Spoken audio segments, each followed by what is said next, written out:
Pick up a bicycle and hold it upright. Let go. It falls immediately.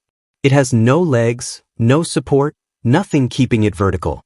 It is, by every intuition, a machine that should not be able to stand. Now put a rider on it and push it forward. Suddenly, something changes.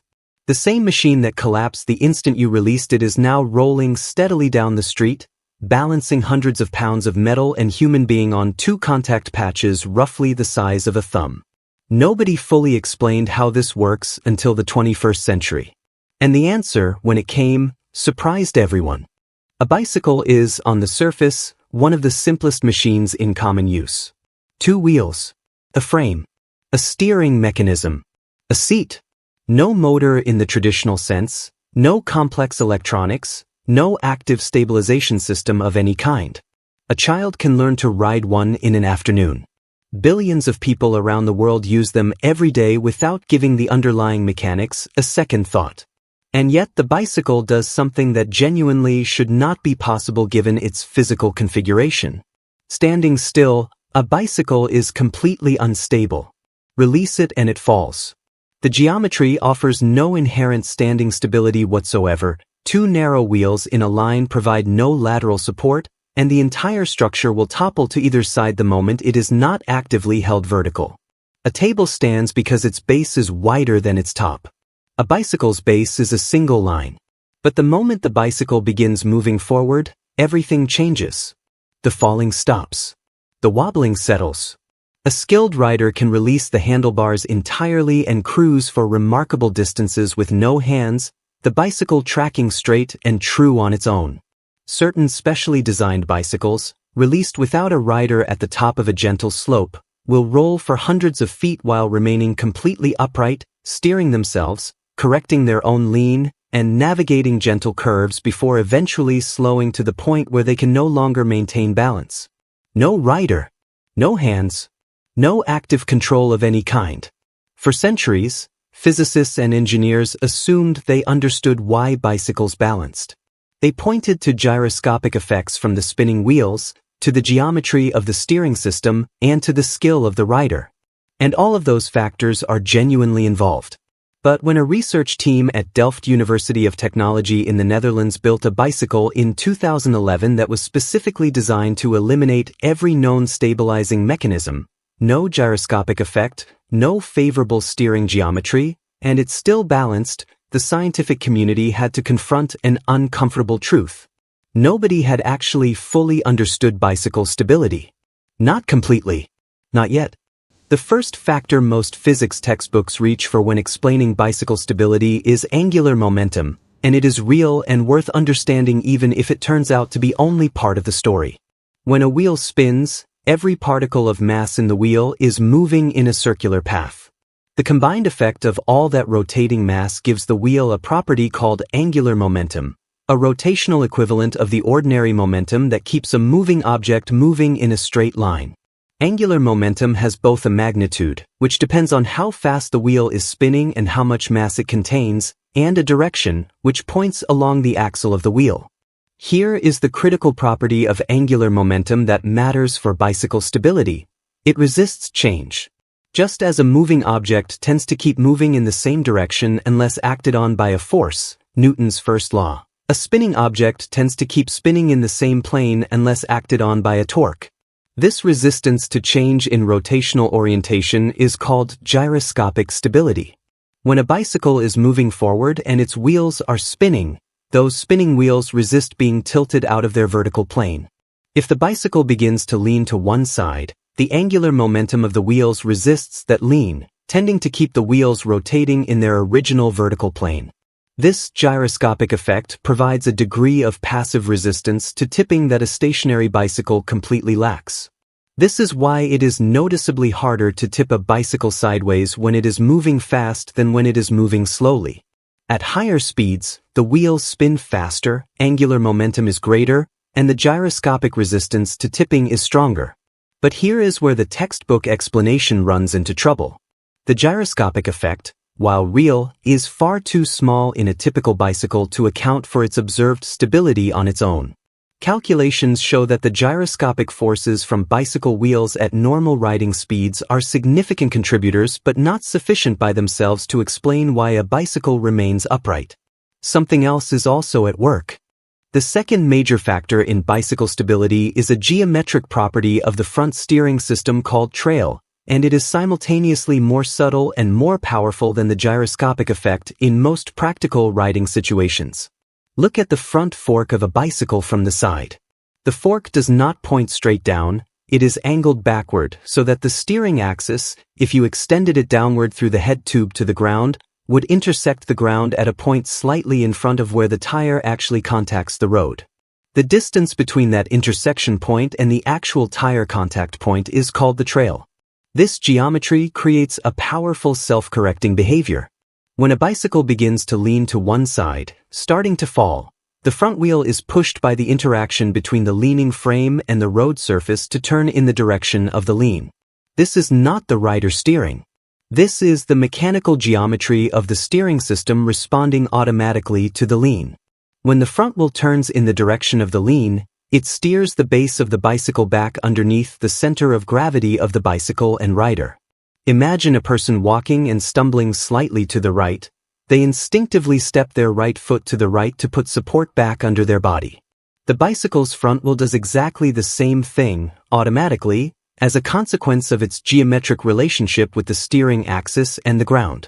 This self-steering behavior is so powerful that it is the primary mechanism by which a riderless bicycle maintains its balance during those remarkable self-guided rolls. The wheels are not staying upright because of gyroscopic magic. They are staying upright because every time the bicycle begins to lean, the front wheel automatically steers to bring the base back under the center of mass. Trail is why bicycle design matters so profoundly. A bicycle with too little trail is nervous and prone to instability. The self-correcting mechanism is weak and slow. A bicycle with too much trail is sluggish and resistant to intentional steering. Every deliberate turn requires overcoming the strong tendency of the front wheel to track straight. Bicycle engineers spend considerable effort finding the trail value that balances responsive handling against stable self-correction for any given type of riding. The physics of spinning wheels and geometric self-steering explain how a bicycle can balance itself temporarily without a rider. But they do not explain how a bicycle remains stable across the full range of real-world conditions, uneven pavement, crosswinds, sudden obstacles, varying speeds, that any actual cycling journey involves. For that, you need the rider. And the rider's contribution to bicycle stability is more complex and more impressive than most cyclists realize, precisely because it is so deeply automatic. An experienced cyclist maintaining balance is not consciously thinking about balance. They are not deliberately calculating lean angles or consciously deciding when to apply countersteering inputs. The adjustments happen below the threshold of conscious awareness, executed by the nervous system in response to continuous sensory input from the vestibular system in the inner ear, proprioceptive feedback from muscles and joints, and visual information about the horizon and the road ahead. The primary balancing mechanism the rider uses is countersteering, a technique that sounds counterintuitive when described explicitly but that every cyclist performs automatically. When a bicycle begins leaning to the right, the instinctive corrective response is to briefly steer to the right, which causes the bicycle to lean further momentarily before the geometry snaps it back upright. This is not the same as steering in the direction you want to go. It is a deliberate momentary exaggeration of the lean to generate the corrective force. At normal cycling speeds, these inputs are so small and so rapid that they are invisible to an observer and imperceptible to the cyclist. Body weight also contributes. Shifting weight slightly forward or backward, left or right, changes the position of the combined center of gravity of rider and bicycle, influencing which direction the bicycle tends to lean and how urgently the self-correcting mechanisms need to respond. Speed mediates everything. At very low speeds, the gyroscopic effect is minimal, the self-steering response is slow, and the rider must make larger and more conscious corrections to maintain balance. This is why riding very slowly is genuinely more difficult than riding at normal speed. The physics is working less effectively, and the rider has to compensate with greater conscious effort. As speed increases, the gyroscopic effect strengthens, the self-steering response quickens, and the rider's required corrections become smaller, faster, and more automatic. The 2011 experiment at Delft University deserves a moment of specific attention because it genuinely changed how physicists think about this problem. The research team, led by Arend Schwab and Jaap Meijaard, constructed a bicycle with two modifications specifically designed to cancel out the two factors traditionally credited with bicycle stability. The wheels were fitted with counter-rotating discs that canceled the gyroscopic angular momentum, and the steering geometry was altered to eliminate the trail. The contact point of the front wheel was moved to coincide with the steering axis intersection, removing the self-correcting steering behavior. Then they released the bicycle on a gentle slope. It balanced. Not as well as an unmodified bicycle, and not for as long, but it maintained upright stability for a meaningful distance before falling. This result meant that neither gyroscopic effects nor trail geometry fully accounted for bicycle stability. There was a third contributor that the team's mathematical models identified as the distribution of mass in the front assembly, specifically, the way the mass of the front fork and wheel was distributed relative to the steering axis. Even without gyroscopic effects and without trail, if the mass of the front assembly is positioned correctly, the front wheel will still tend to steer in the direction of a lean due to gravitational and inertial effects.